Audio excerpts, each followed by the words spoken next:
Welcome back to the channel. Today we'll be going over the endgame systems of Dragon's Dogma similarly to how we did for the beginner's guide. While I will try to avoid spoilers, know that some do exist in this video. However, I won't be spelling out how to defeat any enemies or endgame bosses. I will leave that up to you as I feel that's part of the experience. With that out of the way, let's get into it. Starting a new game plus. After beating Grigori and going to see the Duke, you'll collect 20 wake stones in the game and you'll be minutes away from using the Godsbane to end your first run of the game, and this will unlock New Game Plus. Alternatively, if you're at level 100 or over, I consider you to be in the end game for Dragon's Dogma. For New Game Plus, understand you will keep all your items, equipment, and you are just resetting the game from the start point in Catharsis. Make sure you are on hard mode to get the most out of your time for your second playthrough. Do not hit New Game, you will lose all of your progress.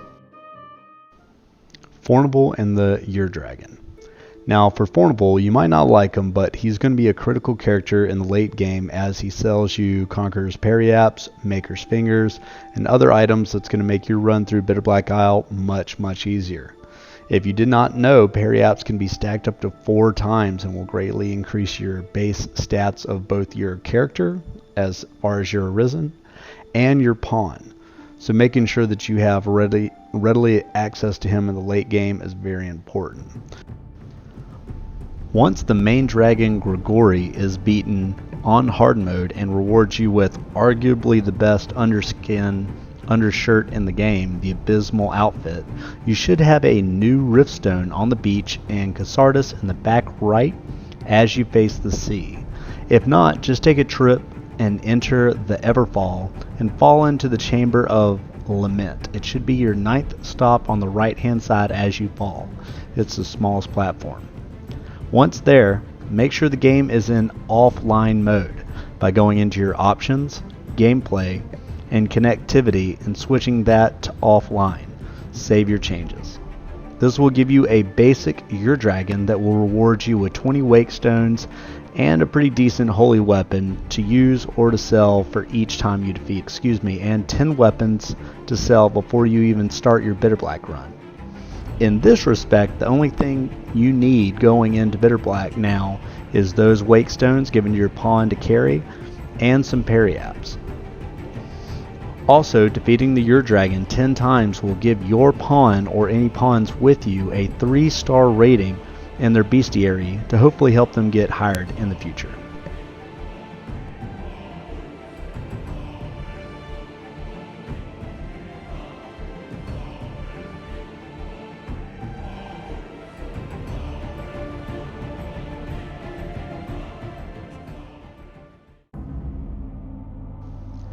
The purpose of Bitterblack Isle. Once arriving in Bitterblack Isle, understand there are enemies here that can be farmed and defeated later on. The important thing is to travel quickly through and defeat the in-game dungeon boss here. And once this is done, it resets the area to unlock its true form. The reason for this is the enemies will get harder, but the chest yields better gear. So for now, ignore death and those giant gore cyclopses. The important thing is to knock out that abysmal eye, to knock out that living armor, and to get to Damien as quickly as possible so that you can kill him and unlock these chests. So when we're talking about Bitterblack Isle and what I'm showing you below is everything post Damien. The goal for now is once defeated, leave the area and rest at any inn. I recommend the Catharsis Inn for its low cost.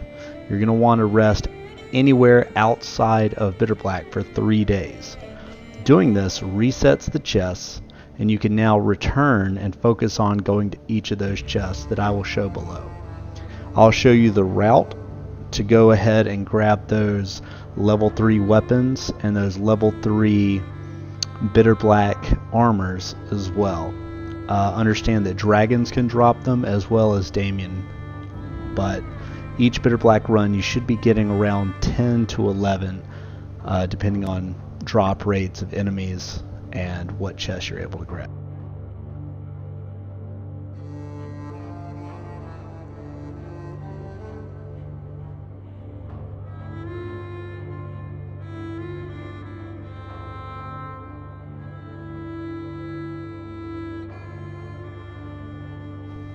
the Godsbane.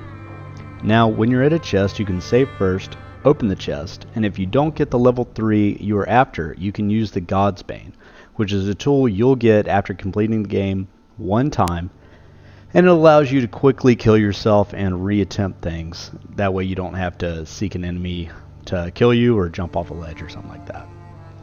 Now, if you're trying to get an item out of a chest around like 10 or so times, just take the Rift Crystal and move on.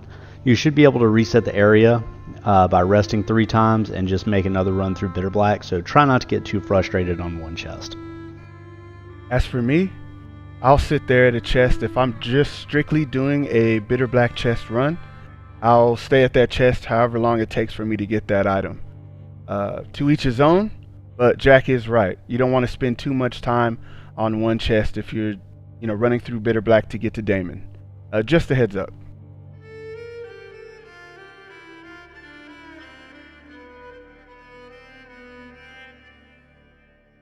Purification and Bitterblack Isle. Purification results are based off of you and your pawn's chosen vocation. So if you are all a red, like warrior or fighter for both you and your pawn, expect to get Hellfire and Traitor armor sets, as well as weapons for those classes. Hellfire being the best of the two. Same with blue vocations and yellow vocations. To see what you want and still need to collect, first make sure that you and your pawn are the same colored vocation. Purify, see what you got. Godsbane, then retry, pick 2 different vocations, making sure that you're still the same colors, and you can see what the results are going to be for those purified results, and you can kind of pick and choose which one you prefer. Now, if you're trying to see which is the best, red vocations are going to be that Hellfire set, blue is kind of go with those Sovereigns, and yellow, Oblivion is going to be the way to go. Now, if you're getting a bunch of level 1, level 2 Bitterblack items, you can purify it, but understand that I see it kind of as a waste of Rift Crystal for right now, considering that you're going to need a lot of it for those level 3 items, but you can always come back to it and purify it later when you have the time. Also, if you're getting duplicates, it's not always trash and it's not always needing to be sold off. Look at the details of each of the items, and you're going to see that not all Oblivion coats are created equal. Each piece of gear is going to have kind of a different attribute to it, so you can kind of see which one's going to be best suited for you and your playstyle. Dragon forging weapons and equipment. Of course, to dragon forge something, you need to be able to kill a dragon, and for the items that you wish to be dragon forged have to be worn by your Arisen, not your pawn. That piece of equipment needs to be improved at least to a 1-star rating. An exception to that would be the main dragon, Grigori. For your run through of Bitterblack Isle, the highest chance of dragon forging is going to come from Undead Your Dragon. To improve past normal red level dragon forging, go to the individual standing to the right who typically does the purification, and he can be found throughout Bitterblack in various locations, and he'll be able to purify your weapons and your equipment past normal dragon forging to a silver and gold standard. Rancid Bait Meat. This handy little item allows you to set it down and draw out harder enemies in some areas of Bitterblack, like Death, Elder Ogres, and Undead Dragons. Who shows up is not random, and it is dictated by whatever mob of these spawn in that area. For example, after beating the Endgame dungeon boss and unlocking the final form of Bitterblack, the first area right inside Bitterblack will have either goblins or saurians. If there are goblins, then you can expect to see some Garm when you put down Rancid Bait Meat. If there are saurians, then you'll expect to see death downstairs. For the most part, I would use Rancid Bait Meat shortly after dispatching dragons, so that you can have a Undead Your Dragon here, so that you can dragon forge that one equipment. Trading items. Finally, we arrive at the end.